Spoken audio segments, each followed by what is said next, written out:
میں محبت میں ہاری ہوئی لڑکی ہوں، کسی کے ساتھ 7 سال تعلق میں رہی، بہت خواب تھے میرے اس کے ساتھ، لیکن سب خواب ادھورے رہ گئے، سب کچھ ختم ہو گیا۔ میرے لیے بہت رشتے آئے تھے، اس کی خاطر میں انکار کرتی رہی، اس کے لیے سب سے جھگڑا کرتی رہی۔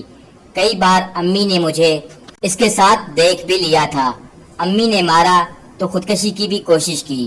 وہ میرے لیے سب کچھ تھا، لیکن وہ مجھے چھوڑ گیا۔ اس نے کچھ کہا بھی نہیں، بس خاموشی سے دور ہو گیا۔ اس نے مجھے اپنی بارات کے دن کال کی کہ شادی کر رہا ہوں۔ میں پریشان ہو گئی، میں ہنسنے لگی کہ شاید تم مذاق کر رہے ہو، لیکن وہ سیریس تھا۔ کہنے لگا معاف کرنا مجھے، میں حالات کے ہاتھوں بہت مجبور ہوں۔ میں چپ ہو گئی، اس نے فون بند کر دیا۔ میں نے اسے دوبارہ کال کی، اس سے پوچھا کہ آخر کون سی کمی رہ گئی تھی میری محبت میں۔ وہ چپ ہو گیا، کہنے لگا بس میں امی ابو کے خلاف نہیں جا سکتا۔ میں بہت روئی، میں نے اس کو اللہ کا واسطہ دیا کہ ایسا نہ کریں ورنہ میں زہر پی لوں گی۔ تم جو کہو گے میں وہ کروں گی، تمہارے پاؤں کی جوتی بن کر رہوں گی، بس مجھے چھوڑ کر نہ جاؤ۔ میں سسکیاں لے لے کر رو رہی تھی۔ اس نے فون بند کر دیا۔ میں نے پھر اسے کال کی، وہ مجھے کہنے لگا کہ نکاح کا وقت ہو گیا ہے۔ میں نے اس سے پوچھا میرے ساتھ کی ہوئی وہ باتیں کہاں دفنا آئے ہو؟ پاگل، ٹائم پاس کرنا تھا تو بتا دیتے۔ وہ مجھے کہنے لگا مجھے معاف کر دو، میں بہت مجبور ہوں۔ میں خاموش ہو گئی، معاف کیوں کروں؟ کیا گناہ کیا ہے تم نے؟ سارا قصور تو میرا ہے۔ پاگل، اچھا سنو، خوش رہنا، اور ہاں، محبت میں کسی کو کیسے رسوا کرتے ہیں جانتے ہو؟ تمہارے خواب میری آنکھوں میں دفن ہو گئے، اب بتاؤ ان خوابوں کی قبر کا کیا کروں؟ جانتے ہو تمہارے وعدوں کا جنازہ میری مسکراہٹوں کو کھا جائے گی، میرا دامن طوائف کا دامن ہو جائے گا، تمہارا کیا گیا ہے؟ دیکھو، ہار تو میں گئی ہوں۔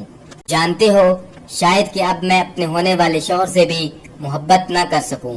ہر بار محبت میں ہار صرف ایک لڑکی کی ہوتی ہے۔ کل کو میری گود میں میری بیٹی ہوگی تو کیسے اسے کہوں گی کہ پاک دامنی کیا ہوتی ہے؟ میں تو 7 سال تمہاری رکھیل بنی رہی ہوں۔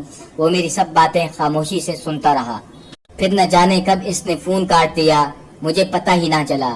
اس کی شادی ہو گئی، میں دن رات اس کی یادوں میں کھوئی رہتی، اس کی وہ ساری باتیں مجھے بہت تڑپاتی۔ اور پھر ایک دن میرے گھر والوں نے میرے نہ چاہتے ہوئے بھی میری شادی کر دی۔ میں شادی کے بعد بھی اکثر اداس رہتی، مگر اللہ پاک نے مجھے بہت پیار کرنے والا ہم سفر دیا تھا، وہ میرا بہت خیال رکھتا۔ پھر میں بھی بدلنے لگی، زندگی میں بہار آنے لگی، میں اسے بھول گئی۔ وقت گزرتا گیا، پھر ایک دن نہ جانے اس نے کہاں سے میرا نمبر لیا، مجھے کال کی اور بچوں کی طرح رونے لگا۔ میں حیران تھی کہ کون ہے، میرا نام لے کر بولا مجھے معاف کر دو۔ میں نے پوچھا کون ہو آپ؟ وہ تڑپ اٹھا، وہی بدبخت ہوں جس نے تم کو دھوکہ دیا تھا۔ میں نے پوچھا مجھے کال کیوں کی؟ روتے ہوئے بولا میری 4 بیٹیاں ہیں اور میری بیوی نے مجھے دھوکہ دیا ہے، وہ کسی کے عشق میں پاگل تھی، وہ مجھے اور میری بیٹیوں کو چھوڑ کر اپنے عاشق کے ساتھ بھاگ گئی ہے۔ میں نے پوچھا تو میں کیا کروں؟ جاؤ ڈھونڈو اپنی بیگم کو۔ وہ چیخ چیخ کر رونے لگا، مجھے معاف کر دو، اللہ کے واسطے مجھے معاف کر دو، مجھے بھی اللہ پاک نے ایک بیٹی دی تھی، میں بھی ایک ماں ہوں، اب میں بھی اس کے ساتھ رونے لگی۔ اس کی بے بسی میں سمجھ سکتی تھی۔ میں نے اسے حوصلہ دیا کہ اللہ آپ کی بیٹیوں کے نصیب اچھے کرے، اور ہاں، میں نے آپ سے محبت کی تھی اور محبت کرنے والے بد دعا نہیں دیا کرتے۔ پلیز اب دوبارہ مجھے کبھی کال نہ کرنا، میری بیٹی اب 5 سال کی ہو گئی ہے، میں نہیں چاہتی کہ وہ کچھ غلط سمجھے میرے بارے میں۔ وہ ہاتھ جوڑ کر رو رہا تھا۔ میں نے اللہ حافظ کہہ کر فون کاٹ دیا۔ اس نے آخری بار میرا نام لیا اور آخری لفظ کہا کاش۔